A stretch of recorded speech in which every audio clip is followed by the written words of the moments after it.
Few African leaders are as heavily mythologized as Shaka Zulu. In popular stories, he appears as a warrior king who seemed to rise fully formed, spear in hand, ready to conquer southern Africa. But here's the reality check. Shaka did not rise in a peaceful world. He rose in chaos. And that chaos shaped everything he became. Welcome to African Biographies, where we look at lives not as isolated legends, but as products of their historical moment. Shaka was born around 1787, during a period of intense upheaval later known as the Mfecane or Difakane. Southern Africa was under pressure from all sides.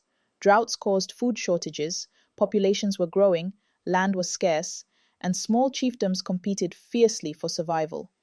Shifting coastal trade patterns further destabilized the region. In other words, this was not an era that rewarded disorganization. Shaka himself had a difficult start. Born to the Zulu chief Senzanga Kona and Nandi, he grew up as an outsider, moving between households and learning early that survival required resilience and adaptability. Think less royal privilege, more survival training. As a young man, Shaka joined the Mtethwa under Chief Dingiswayo, who was already experimenting with new forms of military organization.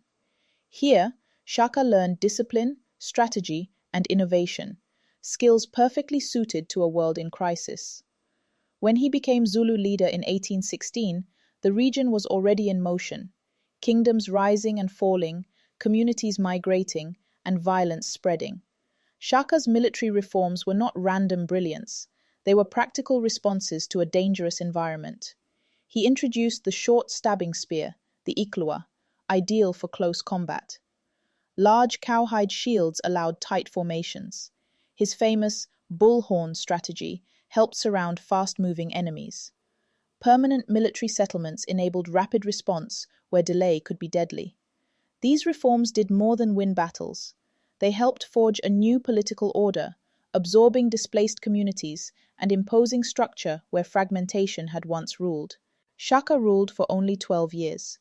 In 1828, he was assassinated by his half-brothers. Yet in that short time, he reshaped southern Africa's political landscape. Today, Shaka is remembered as a unifier, a feared ruler, and a military innovator. Colonial writers exaggerated his violence, while modern historians emphasize the pressures of his age. Both reveal the same truth. Shaka did not create disruption. He responded to crisis in a world that demanded speed, discipline, and adaptation continually.